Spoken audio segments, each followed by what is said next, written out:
نكمل الكومبلكس نمبرز بتاعتنا ان شاء الله.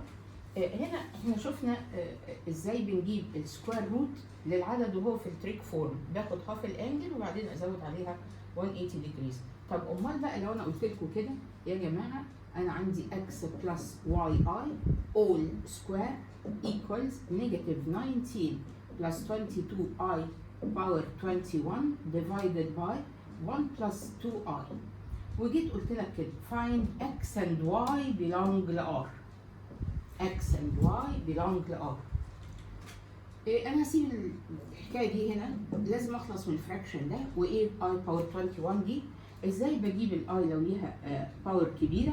بنقسم ال 21 على 4 على الكالكوليتر، 21 على 4 فراكشن مش ديفيجن مش ديفايدد. يعني انا لما اقول له كده 21 اوفر 4 هتطلع 5 and quarter. احنا بناخد ال1 ده، يبقى دي عباره عن اي، لان كل اي باور 4 بكام؟ ب 1. قال طب افرض انها طلعت 1 اوفر 2، لا لازم الفراكشن ده يبقى 4. يبقى لو هي طلعت مثلا واحده ثانيه زي كده 18 مثلا اي باور 18، لما اعمل 18 اوفر 4 بالطريقه دي 18 اوفر 4 هتطلع 4 and half. لا ليش عملتها بالهاف دي؟ تبقى 2 اوفر 4، يبقى دي اي سكوير، واي سكوير بكام؟ بنيجاتيف 1. احنا عندنا اي سكوير بنيجاتيف 1، اي كيوب بنيجاتيف اي باور 4 ب 1، عشان كده بنقسمها على 4. يبقى دي هتطلع اي، يبقى هنا نيجاتيف 19 بلس 22i divided 1 بلس 2i. عشان اخلص من الدينومينيتور ده تايمز الكونجوجيت بتاعه اهو، يبقى هنفتح بقى براكتس. اما التو كونجوجيتس دول احنا عارفينهم، يبقى سكوير الاول بلس سكوير الثاني 1 بلس 4، ماليش دعوه بالاي، 1 بلس 4 القانون بتاعنا قال كده، العدد تايمز الكونجوجيت بتاعه، يبقى الريل بارت اكس سكوير بلس الواي سكوير بتاعته. يعني اهي لو قلنا زد تايمز كونجوجيت زد، ودي زد بتاعتنا اهي، تطلع على طول اكس سكوير بلس واي سكوير. العدد في الكونجوجيت بتاعته يديني دي على طول، والعدد ده بيبقى طبعا بيلونز لمين؟ ار. زي ما انا عارف ان زد بلس كونجوجيت زد هي مين؟ دبل اكس. لو هعمل للعدد والكونجوجيت بتاعه، الكونجوجيت بتاعه اللي هو اكس ماينس واي اي، ده البرودكت بتاعهم وده السم بتاعهم، يبقى 1 بلس 4. فوق بقى هفتح براكت عادي، نيجاتيف 19 وبلس 38i وبلس 22i وماينس 44i سكوير، واي سكوير تخلي دي ايه؟ بلس. طيب 44 ماينس 19 تطلع 25، وده بلس ده يطلع 60i، كل ده ديفايدد 5. 25 اوفر 5 تبقى 5 بلس 12i. انا كده جبت اكس وواي؟ لا، انا اللي عندي هنا اكس بلس واي اول سكوير. اخد روت ماشي، ولا افتح دي سكوير؟ برضو ماشي. طب انا لو فتحت دي سكوير تبقى ايه؟ اكس سكوير بلس واي سكوير بلس دبل اكس واي اي. كتبت الريل جنب بعض الاول، اكس سكوير واي سكوير اي سكوير، تبقى هنا ايه؟ نيجاتيف. خدت بالك؟ لازم اخد بالي هي هنا بلس لكن ورا الواي في ايه؟ اي. الاي هيتعمل لها سكويرنج، اي سكوير زي ما قلت من شويه انها نيجاتيف 1.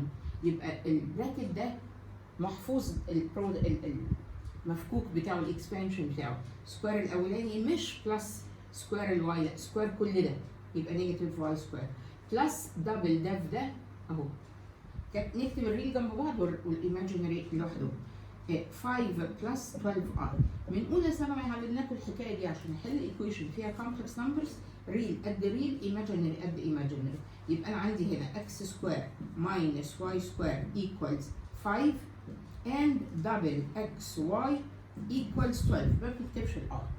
احل التو ايكويشنز دول ازاي؟ انتوا شاطرين كلكم، بتعرفوا تحلوا الايكويشنز، برافو عليكم. اجيب اكس من هنا اعوض بيها هنا، او واي من هنا اعوض بيها هنا، كل ده صح. لكن احنا بنقول لك ان التو ايكويشنز دول ليهم طريقه خاصه في الحل بتاعهم، سريعه جدا، ممكن افهمها بسرعه جدا واكتبها مختصره. بنعمل لدول سكويرنج وبعدين اديشن، فبيطلع منهم ايكويشن فيها كده اكس سكوير بلس واي سكوير ايكوالز 13. ايه بقى دي منين ده كله؟ بنعمل الايكويشن دي سكويرنج ودي نعملها سكويرنج ونعمل اديشن. بعد الاديشن بيطلع بيرفكت سكوير، اخد له روت يطلع اكس سكوير بلس واي سكوير بلس اور ماينس 13 ماينس ريفيوزد. ليه؟ sum of two real values السكويرز بتاعتهم never be negative، يبقى هي اكس سكوير بلس واي سكوير. هشرحها تاني بس اهي.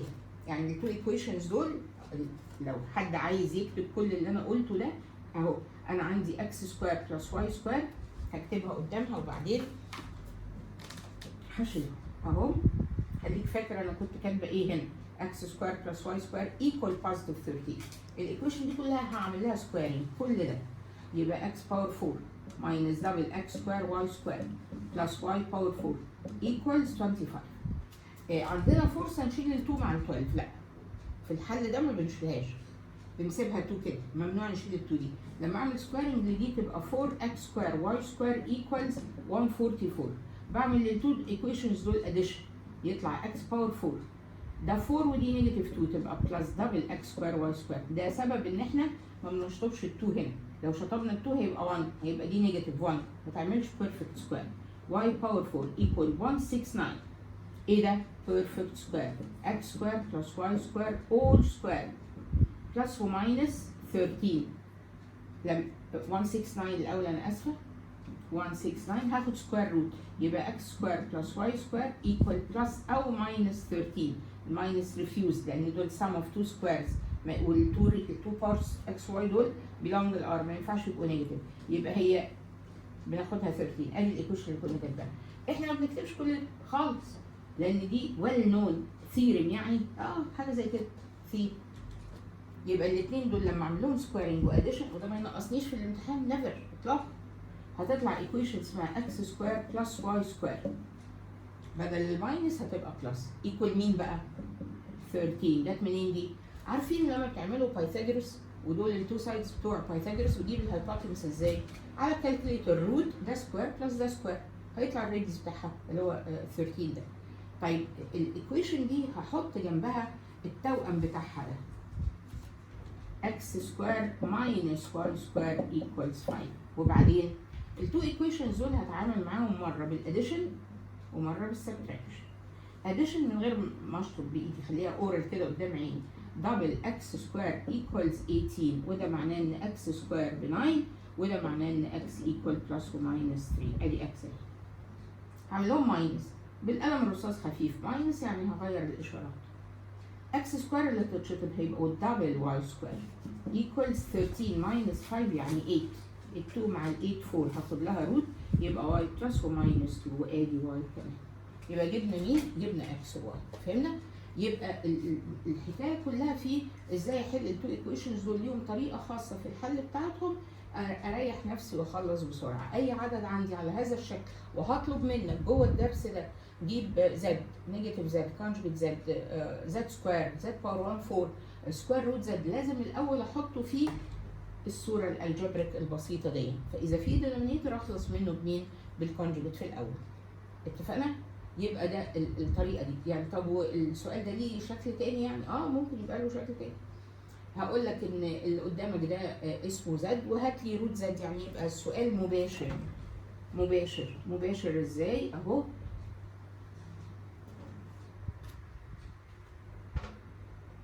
هقول لك كده زد ايكوالز 5 بلس 12 find سكوير روت زد. بس هغير، مش السؤال ده يعني هغير ايه، خليها ماينس وعايزه سكوير روت زد. الاول بقول له let سكوير روت زد equals روت x بلس y i. يبقى الكلام اللي انا عايزاه هنا روت x بلس y i equals 5 x بلس y i عندنا equals سكوير روت 5 بلس او ماينس 12 i. نعمل ايه هنا؟ عشان نشيل الروت ده هعمل سكويرنج. انا اسفه، سكوير روت زد هسميه كده. انت عايز سكوير روت زد، فاذا انت عايز السكوير روت بتاع العدد ده ادي اكس بلس واي، اعمل ايه؟ اول خطوه هعمل ايه؟ سكويرنج. سكويرنج لده اهو، سكويرنج لده هيشيل الروت وبعدها اكمل الشغل بتاعي كله. بس انت حطيتي ماينس هنا، حطيت ماينس، هتبقى هنا دي ماينس، لان لما اعمل سكويرنج لده لما اعمل سكويرنج لده واجي اسويهم ببعض ده هيبقى نيجاتيف 12، الماينس بتاعتي اهي، ده هيبقى نيجاتيف 12. تفرق في ايه بقى؟ هنشوف تفرق في ايه. النيجاتيف 12 دي مش هتغير، دي 13 زي ما هي، مش هتيجي خالص عند الحته دي. اكس وواي هيفضلوا هم. امال ايه الحكايه؟ قال دلوقتي هات لي اكس وهات لي واي، اكس وواي. اكس في الاول طلعت كام؟ بلس وماينس 3، والواي بلس وماينس 2. ادي اكس وادي واي. هحط ايه انا هنا؟ بلس وماينس في الاول، وادي العدد بتاعي نيجاتيف علشان هو في الاصل دي نيجاتيف. لما وده ايه معناه وبيجي ليه؟ يعني البرودكت بتاع اكس وواي نيجاتيف، فلازم لما اكس تبقى بوزيتيف الواي بتاعتها تبقى نيجاتيف. البرودكت بتاع دول نيجاتيف، ما ينفعوش هما الاثنين بلس ولا هما الاثنين ماينس، واحد بلس والتاني ماينس. فلما احط ماينس هنا واجي اقرا دي بلس 3 ماينس 2، وهنا ماينس 3 بلس 2. يعني باختصار لو هنا بلس احط له الروت بالبلس، ولو هنا ماينس هحط له الروت في الاجابه النهائيه بايه؟ بالماينس.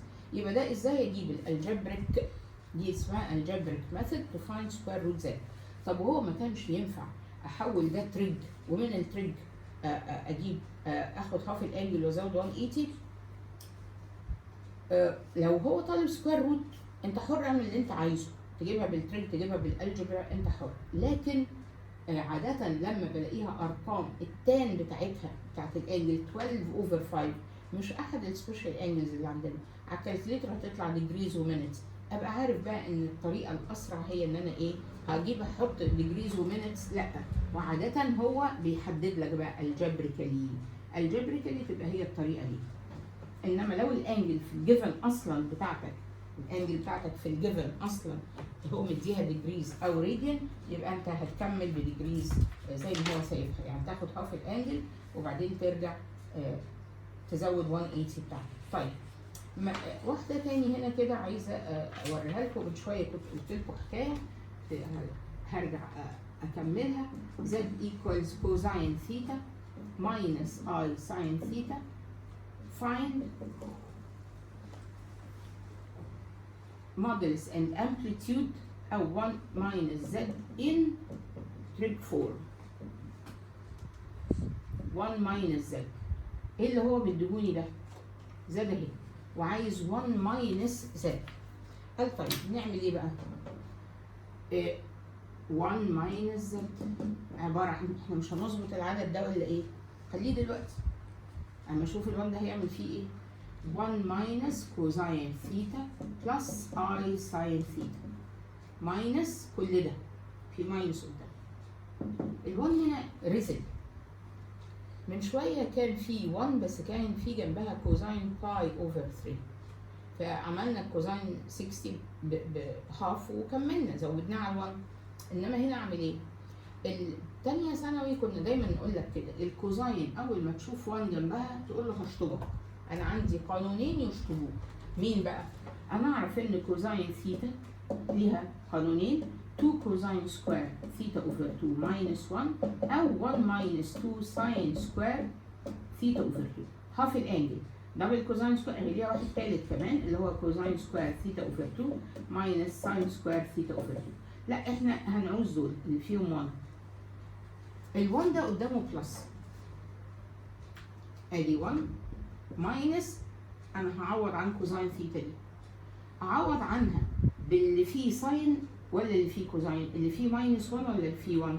لو انا عوضت بده وهنا فيه ماينس 1 اجي افتح البراكت يبقوا بلس يبقى ده 2، لا انا عايزه اشيله، يبقى هاخد دي 1 ماينس دبل ساين سكوير ثيتا اوفر 2. طب ودي ساين دي ملهاش غير قانون واحد، صوره واحده بس، ساين ثيتا هي دبل ساين هاف الانجل تايمز كوزاين هاف الانجل. يبقى الاي اهي وتايمز الساين دي هكتب بدالها 2 ساين ثيتا اوفر 2 كوزاين ثيتا اوفر 2. طب وبعدين لما اجي افتح البراكت، بص البراكت بقى لما افتح هنا ده هيبقى ماينس وده هيبقى بلس، وادي احنا شلنا البراكت، ال1 راح، خلصنا من الرزاله بتاعته. كمان في 2 ساين ثيتا اوفر 2 كومن، دي سكوير وهنا في واحده اهي هاخدها كومن، يتبقى عندي ايه جوه بقى؟ ساين ثيتا اوفر 2 بلس كوزاين ثيتا اوفر 2. ده مش الستاندرد فورم بتاعته، لا طيب مين دي؟ ده المودلز بتاعها، دي الار. طب ودي ساين وبعدين كوزاين، بس بلس بلس بلس بلس يعني في الفيرست كوادرنت. عايزه احول العدد بتاعي لما ارجع ابص في الفيرست كوادرنت هنا، الانجل بتاعتي اما ثيتا اما 90 ماينس، هي 90 ماينس. يبقى دي كده ايكوال تو ساين ثيتا اوفر 2. بعرفها ازاي؟ الساين عايزه احولها تبقى كوزاين، والكوزاين عايزه احولها تبقى ساين. مين اللي بيعمل الحكايه دي؟ ال 90 او نيجاتيف 90 حسب الكواد. هي لو هنا كنا خدناها نيجاتيف 90 بلس ثيتا، لكنها في الاول يبقى 90 اللي هي باي اوفر 2 ماينس ثيتا اوفر 2، وهنا باي اوفر 2 ماينس ثيتا اوفر 2، وادي بلس اي ساين اللي عندنا. وكده العدد بتاعنا يبقى اتظبط 100% وجبت له كل حاجه هو عايزها. طب هو لو قال لك مين المودلس بتاع 1 ماينس زد؟ مين المودلس بتاعه؟ اهو 2 ساين ثيتا اوفر 2. ومين الامبليتيود؟ امبليتيود اللي هي الانجل بتاعت 1 ماينس زد هي باي اوفر 2 ماينس ثيتا اوفر 2. فيا اما يقول لي put it in trig form، يا اما يقول لي find its modulus and its amplitude. وانا كده جبت له الاثنين اللي هو عايزهم مني. طيب هنشوف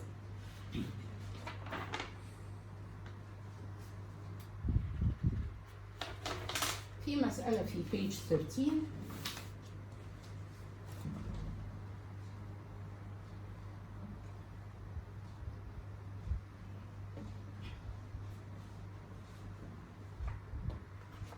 بيقول use the complex numbers, use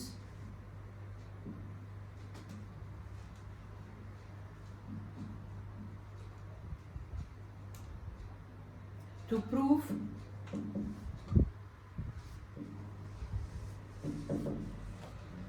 in shift tan root 3 plus shift tan 1 over root 3 equals pi over 2. طبعا انا عارف هنا ايه؟ ان شيفت تان روت 3 هي 60 ودي 30 الصم بتاعهم 90. لا هو قال لك يوز مين؟ كومبلكس نمبرز. كلمه يوز كومبلكس نمبرز يبقى لازم ادور على عدد اسمه زد. طيب الانجل هنا الروت 3 دي الشيفت بتاعتها 60 ديجريز، فانا هقول هي مين؟ دي تان. مين التان عندنا في الدرس بتاعنا ده؟ التان بتاعتنا تان ثيتا ايكوالز واي اوفر اكس. يبقى انا هعتمد على الحته دي واي اوفر اكس. فلو مسكت روت 3، روت 3 دي يعني روت 3 اوفر 1، يبقى انا هقول له كده لت، لما عندي انا مش هو اللي قال يوز كومبلكس يبقى انا لازم اكتب له كومبلكس. هقول له انا هخلي عندي عدد اسمه زد 1، الواي بتاعته روت 3 والاكس بتاعته 1، وفي الفيرست كوادرنت يبقى والراديوس سيبك من الراديوس هعتبره 1 على طول يعني، انما دي هكتب له كده كوزاين بلس اي ساين. كوزاين بلس اي ساين. الاكس بتاعتي اللي هي ال1 والواي بتاعتي هي مين؟ يبقى انا هقول له كده، انا هخليها لك كده 1 بلس روت 3 اي. ومين الانجل بتاعتها بقى؟ كوزاين 60 بلس اي ساين 60. يبقى انا عرفت العدد بتاعي انه 1 بلس روت 3 اي ادي اكس وادي واي، واللي هي ايه اصلا؟ كوزاين 60 بلس اي ساين 60. طيب لان انا لما اجيب الكوزاين بتاعتي الراديوس بتاعي هنا يبقى كام؟ يبقى 2. طيب ولو عايز عدد تاني بقى للعدد ده، لان الراديوس طالما كده لو انا هحوله من الجبرا للتريج اهو كده. طب التانيه دي 1 اوفر روت 3، يبقى الاكس بتاعتها روت 3 والواي بتاعتها كام؟ 1. يبقى انا هقول له كده خلي زد 2 بتاعتك دي تبقى روت 3 بلس اي. لو هحوله الى تريج يبقى 2 تايمز كوزاين 30 بلس اي ساين 30. كويس. هعمل وادي 2 بتاعتي اهي، يبقى انا عندي عددين، ادي زد 2 وادي زد 1. هعمل لهم ايه بقى؟ تايمز. اشمعنى؟ عشان هو عايز بلس. الانجل دي عايزها بلس. زد 1 تايمز زد 2. 2 تايمز 2 تبقى 4، وجوه كوزاين 60 بلس 30 بلس اي ساين 60 بلس 30. ودول اللي هم مين؟ 90. اللي هم مين؟ باي اوفر 2 اللي هو عايزها. يبقى مين دول بقى؟ ال 60 دي عباره عن ايه؟ شيفت 10 روت 3 اللي هو عايزها دي، بلس بلس دي شيفت 10 1 اوفر روت 3 طلعت كام؟ باي اوفر 2 ثيتا 1 اللي هي دي ثيتا 1 بلس ثيتا 2 في البرودكت ثيتا 1 بلس ثيتا 2 في الدرس بتاعي في الكومبلكس نمبرز وي اد انجلز طلعت اهي. يبقى دي البروبلم دي معتمده على انا اللي بالف له العددين بتوعي اللي عايزينهم. خد بالك من حاجه، ان انت عندك ريمارك في الدرس بتاعك بتقول لك كده امبليتيود او ارجمنت، اسمها ارجمنت او امبليتيود الانجل بتاعتنا يعني.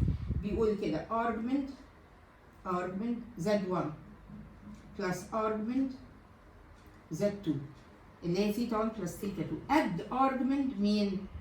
Z1 تايمز Z2. ده رول عندنا. الانجل الامبليتيود بتاع البرودكت هو انجل الاولى امبليتيود الاولى بلس امبليتيود الثانيه او ارجمنت بلس ارجمنت. ففي المساله دي في كتاب المدرسه في كتاب الوزاره بتاعنا مهمه، يعني انه هو عايز تجديد في شكل السؤال. انا هحط لكم واحده اكسرسايز كده، اكسرسايز زي دي بالظبط كده. بيقول بروف ان شيفت 10 روت 3 ماينس شيفت 10 1 over root 3 equals pi over 6 minus. هتعملوا ايه بقى هنا؟ انا هنا لما لقيت علامة البلس عملت لهم تايمز. طب وعلامة الماينس؟ يبقى بدل ما اعمل لهم تايمز اعمل لهم ايه؟ ديفيجن. هيطلع نفس ايه؟ بنفس الطريقة تطلع الانجل بتاعتك صح. طيب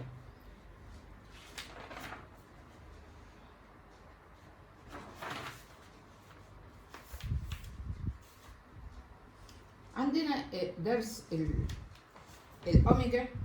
أنا بس هشرح مسألتين تانيين كده وبعدين نشوف الأوميجا.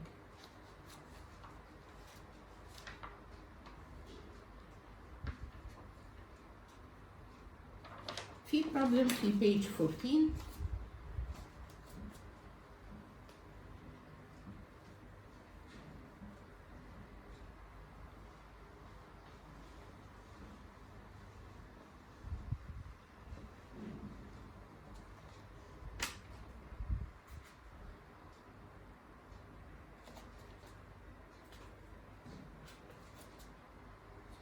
بيقول إذا كانت Z equals E power theta I find modulus and amplitude of 1 plus Z over 1 minus Z. هو عايز المودلس والامبليتيود بتاع دي. من شوية قلنا لك ايه حكاية 1 جنب العدد. العدد ده أنا مش هاخده في الاكسبوننشال فورم بتاعته هنا، مش هنعرف نتصرف معاه. انما طالما هو اداني دي اقدر اقول له اذا زد بتاعتك دي هي كوزاين ثيتا بلس اي ساين ثيتا. 1 بلس زد زي ما شفنا من شويه كنت كاتبه القوانين هنا. هقول 1 بلس الكوزاين دي هقول عليها 2 كوزاين سكوير ثيتا اوفر 2 ماينس 1. اما دي اي تايمز دبل ساين ثيتا اوفر 2 كوزاين ثيتا اوفر 2. انا كده بجيب 1 بلس زد اللي فوق بس لسه يعني ال1 ده راح. هاخد 2 كوزاين ثيتا اوفر 2 كومن فيبقى عندي كوزاين ثيتا اوفر 2 بلس اي ساين ثيتا اوفر 2. ده النيوميريتور بتاع اللي هو عايزه ده كده 1 بلس زد. هبروزه كده واشيله عشان هنعوزه. عايزه 1 ماينس زد بقى. 1 ماينس ده فالمره دي هكتب كده 1 ماينس 2 ساين سكوير ثيتا اوفر 2 وهنا الاي ساين هتبقى اي تايمز 2 ساين ثيتا اوفر 2 تايمز كوزاين ثيتا اوفر 2. لما افتح البراكت الماينس اللي بره هتخلي ده ماينس وهتخلي ده بلس. راح ال1 وعندي دول هاخد 2 ساين ثيتا اوفر 2 كمان هيبقى عندي ساين ثيتا اوفر 2 بلس اي كوزاين ثيتا اوفر 2. ده العدد اللي اسمه ايه؟ 1 ماينس زد. طيب وانت هتسيب العدد كده ولا تظبطه لنا؟ لا هظبطه. ساين قبل الكوزاين ازاي؟ بلس بلس ده في الفيرست كوادرنت، وقلنا لو في الفيرست كوادرنت الانجل بتاعته اهي بتبقى كام؟ 90 ماينس. فيبقى ده عباره عن 2 ساين دي مالناش دعوه بيها خالص، ده الراديوس ده الابسوليوت بتاعه يعني. وجوه الساين دي عايزينها كوزاين هتبقى كوزاين 90 ماينس ثيتا اوفر 2 بلس اي ساين 90 ماينس ثيتا اوفر 2 ونبروز العدد بتاعنا ده اللي هو 1 ماينس زد. يبقى انا جبت كده 1 بلس زد و1 ماينس زد. هو عايزهم ديفايدد اوفر بعض. خلاص. يبقى لو جينا هنا وقلنا له 1 بلس زد ديفايدد، هو انا همسح البورد، هخلي العددين بس عشان نعوزهم. هكتبهم هنا تاني. ادي 1 بلس زد ديفايدد 1 ماينس زد. 1 بلس زد بتاعنا اللي هو ده 2 كوزاين ثيتا اوفر 2 تايمز كوزاين ثيتا اوفر 2 بلس اي ساين ثيتا اوفر 2. واللي تحت اللي هو 1 ماينس هكتبه هنا على طول 2 ساين ثيتا اوفر 2 تايمز كوزاين 90 ماينس ثيتا اوفر 2 بلس اي ساين 90 ماينس ثيتا اوفر 2. طيب طويلة شويتين، هي بس موجودة في كتاب الوزارة، فيحق لنا ان احنا ناخد بالنا منها يعني. طب انا دلوقتي عايزة اكمل بقى طول راحت. كوزاين على ساين تبقى كوتان ثيتا اوفر 2 جوه كوزاين اهي بلس اي ساين اهي. ده ماينس ده، يعني عندي ثيتا اوفر 2 ماينس كل دول ماينس 90 بلس ثيتا اوفر 2، لان ماينس هتدخل على البراكت كده، هتبقى كده ثيتا ماينس 90. يبقى دي كده ثيتا ماينس 90 اي ساين ثيتا ماينس 90. ادي العدد 1 بلس زد ديفايدد 1 ماينس زد. هو السؤال كان طالب بيقول لك ايه؟ دي هتتشطب 1 بلس زد على 1 ماينس زد، هي اتشطبت الثيتا.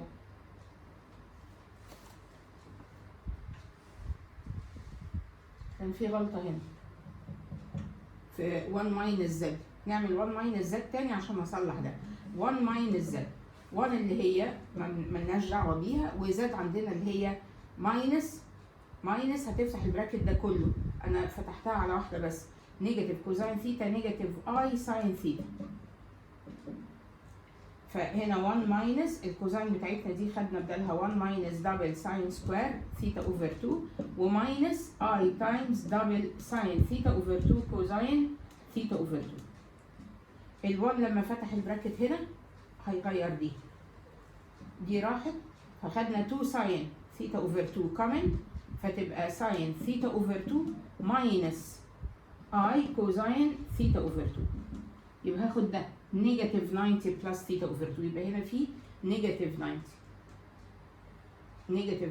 بلس ثيتا اوفر 2، نيجاتيف 90 بلس ثيتا اوفر 2. طيب انا اسفه، دلوقتي لما اجي اعمل الاديشن للانجلز اللي عندي اللي فوق واللي تحت، نيجاتيف انا فوق عندي ثيتا اوفر 2 ماينس كل ده، يبقى هتبقى بلس 90 ماينس ثيتا اوفر 2. هلاقي مين بقى ثيتا اوفر 2 دي ايه؟ تتشطب، هتبقى هنا 90 اللي هي باي اوفر 2. يبقى العدد ده كله 1 بلس زد على 1 ماينس زد يطلع كوتان ثيتا اوفر 2، وال 90 دي اللي هي مين؟ باي اوفر 2. هو كان طالب كده، مين الابسوليوت بتاع 1 بلس زد على 1 ماينس زد؟ الابسوليوت بتاعه هو كوتان ثيتا اوفر 2، والامبليتيود بتاعتها الامبليتيود بتاع العدد 1 بلس زد اوفر 1 ماينس زد، الامبليتيود بتاعته اللي هو 90 ديجريز او اللي هنقول عليها ايه؟ باي اوفر 2. طيب كده خلصت المساله دي، لكن هو في كتاب الوزاره حاطط وراها سؤال او يقول then find التو سكوير روتس بتوع، يعني هو مديله بقى z equals if z equals negative 1 plus root 3i over 2. Find square root 1 plus z over 1 minus z. عايز السكوير روت بتاعه، عايز سكوير روت العدد ده. موجودة في page 14. عايز سكوير، يا نهار أبيض كل ده؟ اللي هو من هنا. فده لما بيجوا نفس المسألتين ورا بعض كده اهو هستفيد من ده كأنه قانون. يعني انا لما احب اكتب اولا ده كده يبقى نيجاتيف هاف بلس روت 3 اوفر 2 ار. دي اوميجا على فكره اللي لسه هناخدها بعد شويه، لكن هو عايزها في الصوره دي، عايز السكوير روت بتاع العدد ده. طب اقول له عموما العدد بتاعك زد ده هيكون من هنا صوره ده. يعني ايه؟ يعني كوتان ثيتا اوفر 2. مين ثيتا بتاعت العدد ده اللي هنا؟ يلا نجيب له تان ثيتا. تان ثيتا ايكوالز واي اوفر اكس، هيطلع نيجاتيف روت 3. والعدد بتاعك نيجاتيف بوزيتيف، يعني في انهي كوادرانت؟ في التاني، نيجاتيف وبوزيتيف. النيجاتيف روت 3 هنا الانجل بتاعتنا بنجيب الثيتا بتاعتنا باي بلس شيفت 10، يعني الثيتا بتاعتنا هنا تبقى 180 بلس شيفت 10 ده اللي هو نيجاتيف 60. فتطلع الانجل بتاعتنا ثيتا ايكوالز كام؟ 120 ديجريز. يبقى العدد بتاعي ده لو انا عايزه اجيب الراديوس بتاعه هنا هيبقى 1، ولكن الانجل دي ثيتا. بص بقى اكتب العدد بتاعك كده، كوتان ثيتا اوفر 2 اللي هي 120 اوفر 2 تبقى 60 تايمز كوزاين 90 بلس اي ساين 90. فهو لو جاب المسألة وقال لك proof ده then use it to find يبقى هعمل كده. طب ولو ما قالش كلمة then use it to find عادي جدا، العدد بتاعك اهو هات له سكوير روت على طول. لكن هو الأول هيقول لك find 1 plus z، يعني يقول لك كده الأول find 1 plus z over 1 minus z then its square root، السكوير روت بتاعه. فيبقى أنا مضطر استعمل اللي هو قال لي عليه ده كأنه قانون للمسألة بتاعتنا. then find its square root. طيب يبقى انا هطلع هنا واكتب الصوره بتاعته كوتان ثيتا اوفر 2. احنا الثيتا بتاعتنا من هنا طلعت كام؟ طلعت 120 ديجريز. يبقى كوتان 60 تايمز جوه كوزاين باي وبعد كده اجيب له بقى السكوير روت. مين الكوتان بتاعت 60 دي؟ 1 اوفر روت 3 تايمز كوزاين 90 بلس اي ساين 90. واعمل لكل ده كده ايه؟ ده السكوير روت بتاعه، يبقى هعمل له باور هاف. كل ده كده انسايد باور هاف. وباور هاف هعمل ايه في الانجل؟ هاخد الهاف بتاعتها اللي هي كام؟ 45. والسكوير روت بتاع ده هيبقى 1 اوفر روت 3 اندر روت، يعني تبقى 3 باور كورتر، يعني تبقى 3 باور كورتر. وجوه عندنا كوزاين 45 بلس اي ساين 45. العدد الثاني بزود عليه 180. 225 ما تنفعش ارجع اشيل منه، يعني هي الاول 45 لو زودت عليها 180 هتبقى 225، ارجع اشيل منها سايكل هتبقى equals 5 135. يبقى التالي 1 over 3 باور كورتر وجوه كوزاين 135 بلس اي ساين. ليه التعب ده كله؟ طالما هو قال لك يوز ات، يعني يجيب لك البروبلم كده يقول لك يوز ات فاين كذا وبعدين يوز ات تو فاين روت. انما انا لو حبيت اجيب لها سكوير روت عادي، لا دي سهله خالص. العدد ده زي ما قلنا من شويه احوله تريك فورم صح بتاعته، والريديوس بتاعه هنا يبقى كام واخلص. يعني ايه؟ يعني انا هقول ان اكس بتاعتي بنيجاتيف هاف وادي واي، اجيب الريديوس بتاعي اللي هو الابسوليوت بتاعي سكوير روت كورتر بلس 3 كورترز هيطلع 1. الروت الريديوس بتاعها هيطلع 1. فانا لو حبيت اكتبه في شكل التريك فورم بتاعه اهو، العدد زد بتاعنا ده اللي هو مديوني هنا زد ايكوالز الريديوس بتاعه 1 كوزاين بلس اي ساين. الروت ده على ده يديني زي ما قلنا هنا ال 120 ديجريز دي، ادي 120 وادي 120، واجيب لها سكوير روت عادي جدا. لكن هو لو حدد لي صورة الحل لازم التزم بيها لو حددها، يعني دي موجودة في بيج 14 كده. يعني افكار الكومبلكس نمبرز الجزء الاولاني ده اتكلمنا فيه وظبطناه كويس. انتوا تحلوا بايديكم بس، فاضل الاوميجا. اشوفكم مرة تانية.